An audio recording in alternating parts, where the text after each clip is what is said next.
ponto é aprender a consumir. Então, o que é aprender a consumir, Raul? Quando a gente é criança, logo quando você vai para a pré-escola, né, você já descobre ali que o ser humano muitas vezes ele é categorizado pelo poder de consumo. Então aquele menino que tem um tênisinho mais legal, aquela menina que conseguiu comprar o brilho da marca específica ali, já começa a gerar a atenção das outras crianças. Aquele que leva dinheiro para comprar o lanche na escola é aquele que leva o lanche de casa, né? Já são pessoas diferenciadas. E aquele que estudou na escola pública tem o que pode pagar o lanche e tem o que não pode, né? Tem o que tem que comer a comida dali. Então a gente vai aprendendo que o consumo, ele de alguma forma, ele molda a forma como as pessoas nos veem. E é por isso que hoje a gente tem um endividamento de 78,3% das famílias brasileiras. Com o passar dos anos, a gente chega então na adolescência. E nesse período da adolescência, se você é da galera do rock, você tem que fazer o quê? Consumir, comprar uma camiseta preta com a logo de bandinha. Se você é skatista, tem que comprar um tênis maior e tem que comprar o skate. E se você é um mano ali, quer ser um cria, né, hoje em dia, você precisa comprar uma camiseta largona ou uma camiseta de time, de torcida organizada. Então, o consumo, ele te caracteriza. O abarreta.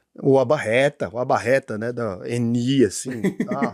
Então, o consumo, ele faz com que você comece a entender que aquilo que você vai se tornar tem a ver com o que você compra. A gente vai crescendo e nos tornamos adultos. A partir disso, a gente começa a entender que para buscar a aprovação das outras pessoas, então, a gente precisa comprar alguma coisa. Essa máquina extremamente bem azeitada faz com que você chegue aos seus 20 anos de idade, provavelmente já com alguma coisinha parcelada no seu cartão de crédito que te deram desde o seu primeiro emprego, e os bancos estão aguardando ansiosamente o dia que você vai se esquecer ou infelizmente vai perder o seu emprego em alguma coisa e não vai conseguir pagar a fatura daquilo que você consumiu para se tornar você. A partir desse dia, você gerou a sua primeira dívida e daqui por diante, o banco agora ele passa a ser o novo imposto na sua vida, né? Então, se você antes tinha que pagar somente os seus impostos ali embutidos no produto, agora você passa a ter que pagar uma parte do seu salário para liquidar as dívidas. Então, não é por acaso que 78% da população brasileira é endividada. É por conta do método como a gente foi criado e por como a gente é adestrado para consumir e para que o consumo seja o mais importante de tudo. Como é que você pode sair dessa máquina? Garantindo que você está comprando alguma coisa porque você quer realmente ou porque você precisa. Isso é difícil no meio de um mundo onde a gente busca aprovação. Então, a primeira coisa é, antes de consumir qualquer coisa, é você refletir pelo menos por uma semana sobre as 3 perguntas mais importantes do consumo. Eu preciso disso? Eu realmente quero isso? Ou eu estou comprando só para conseguir a aprovação dos outros? É importante saber disso. E eu posso comprar isso? O posso comprar significa que você precisa ter dinheiro para pagar aquilo à vista. Raul, eu quero parcelar para ganhar milhas, etc. Beleza, pode passar no cartão e tal, mas tem que ter dinheiro para comprar aquilo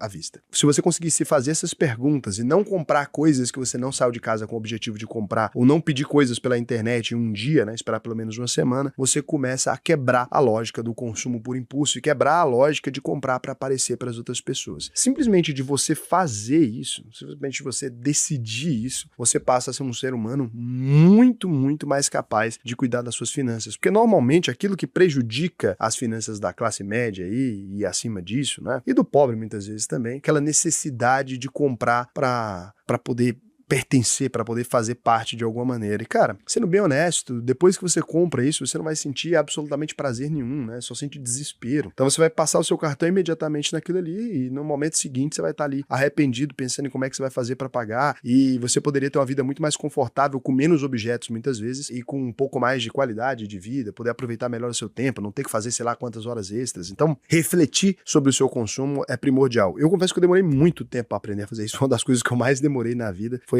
refletir sobre o consumo, né? E quando eu consegui refletir sobre isso, para sempre ficou muito mais fácil guardar dinheiro, ficou muito mais fácil investir o meu dinheiro, porque antes eu ficava sempre desejando e querendo pertencer de alguma maneira. Daí você se desliga disso e fica tudo mais tranquilo. A segunda coisa que você precisa aprender a fazer é aprender a lidar com a insatisfação e com não ter passivos antes da hora. O que é isso? Então, quando a gente começa a trabalhar, no primeiro mês de salário, você provavelmente teve uma grande sensação legal, né? Porque provavelmente você nunca tinha tido dinheiro em quantidade razoável para você. Você vai ali e descobre que chegou aquele dinheiro na sua conta e que você pode consumir. Quando esse dinheiro cai na conta, cara, você fica rico por alguns dias ali. Só que depois que passa essa primeira sensação, e é a mesma sensação que você tem quando você recebe um aumento no trabalho, volta a sensação anterior, que é a insatisfação. Então você começa a ter fluxos, né? De alegria, né? Quando você vai promovido ou quando você recebe o seu salário ali, e um decréscimo dessa alegria alegria com o passar dos dias, quando você vai gastando, ou, né, quando realmente você está há muito tempo já parado naquele mesmo emprego e que não tem grandes aumentos. Então, a única coisa que você precisa se lembrar é que em algum momento da sua vida você já teve menos dinheiro do que você tem hoje. Pelo menos se você está em idade produtiva. Porque se você não está em idade produtiva, não. Se você é um adolescente, talvez você esteja no momento que você teve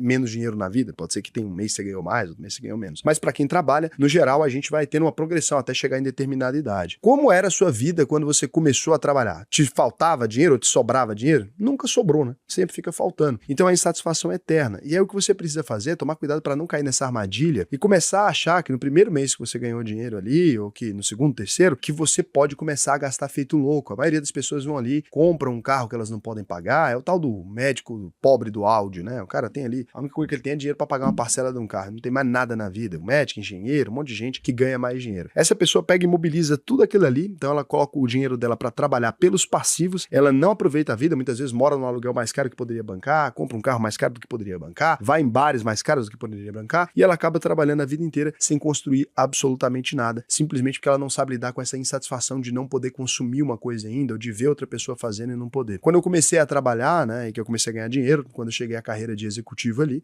todos os meus amigos tinham carros de luxo, a galera já tava ali comprando a primeira casa em condomínio fechado, e eu dando aquela segurada, tentando investir o meu dinheiro para formar patrimônio. É óbvio que tinha uma insatisfação que vinha dentro de mim sempre, né, e aí você começa a pensar assim, meu Deus, cara, e se eu nem chegar a ganhar dinheiro, e se eu morrer antes de construir um patrimônio ali? Só que aprender a lidar com esse sentimento de que você não vai ter tudo que você quer simplesmente porque você pode naquele momento, é uma coisa que vai te ensinar a dosar, e você vai sentir cada vez mais prazer, né, nas coisas normais da vida, vai sentir prazer ali quando você consumir uma coisa tranquila. Então, a regra de ouro que vai ser repetida desde o primeiro conselho é: compre tudo à vista, não saia se endividando. Se endividar é extremamente perigoso. Ah, Raul, mas minha casa, tal. Não, sobre financiamento imobiliário, já fiz um vídeo aqui, pode valer a pena em alguns casos, mas do restante, cara, tudo à vista, evita colocar o seu dinheiro para trabalhar pelos passivos. A terceira decisão que eu tive que tomar aqui foi conviver com pessoas melhores do que eu. O ser humano tem uma sensação muito agradável de quando ele é a pessoa que se sente mais poderosa na mesa, ou a pessoa que se sente mais capaz na mesa, né? É muito difícil pra gente saber que outra pessoa é melhor do que a gente em alguma coisa. Só que quando você começa a conviver com um monte de gente que diz amém pra tudo, e todos os seus amigos que te acham que é o cara mais legal do mundo, porque você é o cara que tem um salário maior, ou porque você é a pessoa mais estudiosa entre eles, ou porque você é a pessoa que mais chegou longe na vida, você começa a se sentir muito bem, muito confortável nessa posição. E o conforto é uma das piores coisas que o ser humano pode ter em relação à convivência. Então, assim, é claro que você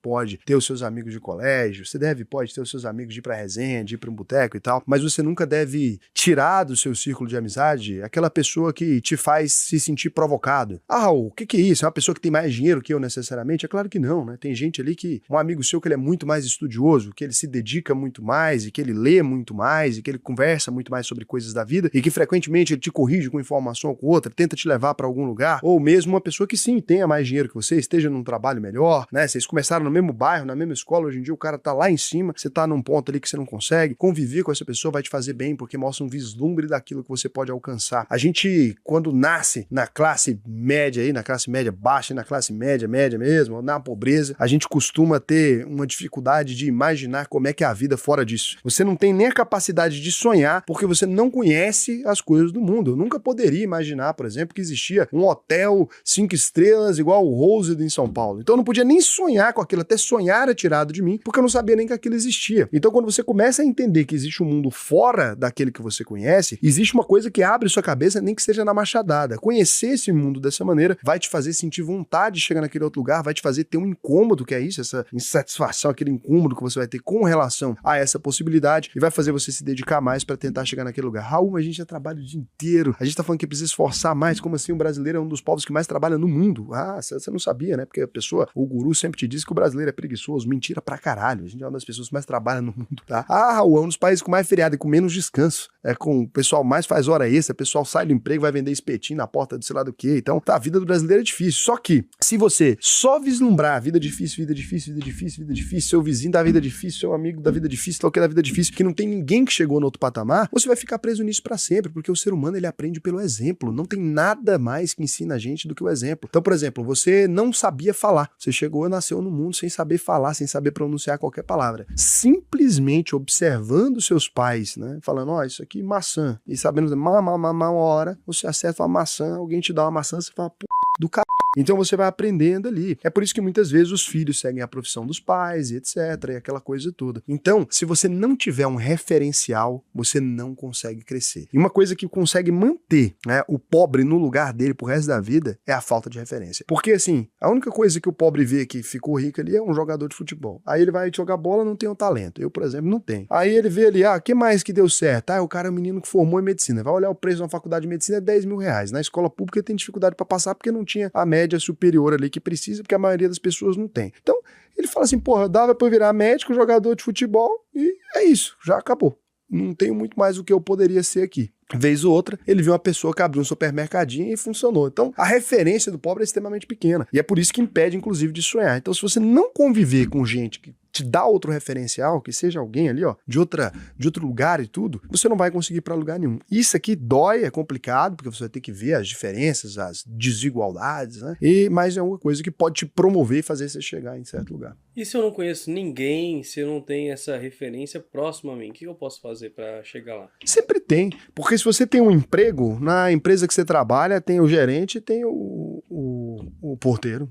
Não tem jeito, tem tanto pra baixo quanto pra cima. Todo mundo convive com gente de outros lugares. Se você é Uber, um dia você vai no aeroporto e pega um empresário. Então... Eu acho que até dentro da internet a gente tem tantas pessoas dispostas a trocar ideia, a conversar. Sempre tem, é o que eu tô falando. Mas sempre tem uma referência. Se você for atrás, você consegue. Sempre tem, não tem como. Porque assim, é óbvio que é difícil. Você não vai conseguir conversar com o Bill Gates. Eu também não consigo. Não tenho amigos bilionários em dólar, assim, a rodo no meu círculo de amizades, né? E o primeiro amigo bilionário que eu tive foi recente. Não é uma coisa que eu tive na vida a vida inteira. Só que você vai de um acesso pro outro, de um acesso pro outro, de um acesso pro outro. Você vai chegando num lugar. Às vezes você pode frequentar um lugar que essa galera frequenta, se você conseguir, né? Ou, aprender a pescar, sei lá, qualquer coisa. Tem gente em tudo quanto é lugar. Então, o mundo, ele propicia essas pessoas. Só que às vezes você quer se distanciar daquelas pessoas, porque instintivamente seu cérebro fica assim, porra, sai fora, isso aqui não é pra você, é um pessoal muito rico e tal. Para de fazer isso. Não busca um lugar confortável. Busca o desconforto. Mas eu não gosto de conviver com gente rica. É bom, convive que é legal, que vai te abrir a cabeça. Não precisa ser o rico chato, né? Às vezes você é um cara legal, gente fina, quer trocar uma ideia com você, aproxima, troca uma ideia com seu chefe aí, com o patrão da sua empresa, faz uma amizade. Então a quarta decisão que eu precisei tomar foi nunca deixar de aprender. Tem uma coisa que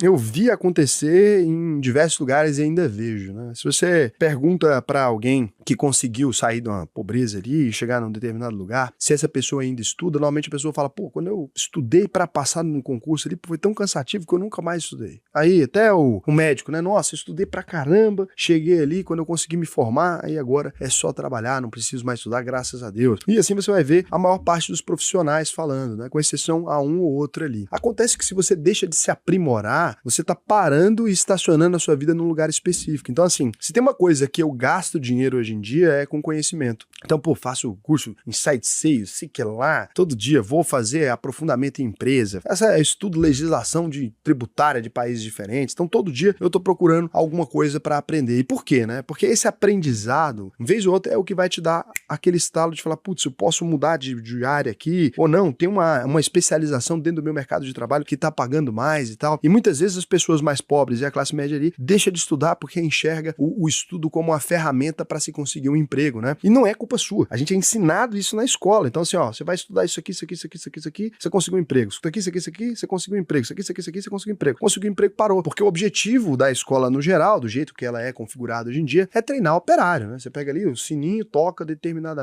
horário, 9 horas da manhã, e ali tá todo mundo uniformizado, com a mesma roupinha, a gente vai comer e é 15 minutos a gente volta pro nosso trabalho ali, estuda aquilo, matemática, português, papá, não tem nada de errado com a grade curricular, mas é simplesmente, tem errado, mas não posso falar que eu não sou pedagogo, não vou ficar dando pitaco naquilo que eu não sei. Então, a gente é treinado para isso, e aí você doutrinou que o objetivo da sua vida era conseguir um emprego, ou era conseguir uma área de trabalho, era conseguir se especializar em uma coisa só que não é, você pode fazer muita coisa, uma vida humana, ela é muito longa, eu vou te falar, eu já fiz de tudo, já fiz desde criar site de freela, a ter uma editora de quadrinhos, a mexer com cobertura de música, a trabalhar em jornal, jornal e depois edição de foto e sei lá o quê. E hoje em dia eu sou empresário, não tem nada a ver mais com o que eu fazia anteriormente. Mas é porque você vai se movimentando. Se você para de estudar, você parou o movimento, você parou de crescer e evoluir o seu cérebro. Olha quanta coisa você foi capaz de aprender nos últimos anos que você fez na escola ali, né? Todo dia você voltava para casa com 10, 20 informações novas. Ah, mas eu não uso até hoje, né? Os australopitecos, eu não sei nem para que serve isso mais. Eu não uso fórmula de Bhaskara, nunca usei porra nenhuma. Os catetos da hipotenusa. Os catetos da... Eu não sei para que serve os artrópodes, mas não lembro, mas não quero saber disso. Mas todo dia você tinha uma flexibilidade mental ali. E aí é uma sua zona de maior crescimento, né? Por isso que muitas vezes, quem já engata do ensino médio num ambiente de estudo que permite que ele estude mais e mais e mais e mais, tem uma carreira muito maior do que aquelas pessoas que acabam saindo ali já de um ensino mais técnico e indo para o mercado de trabalho.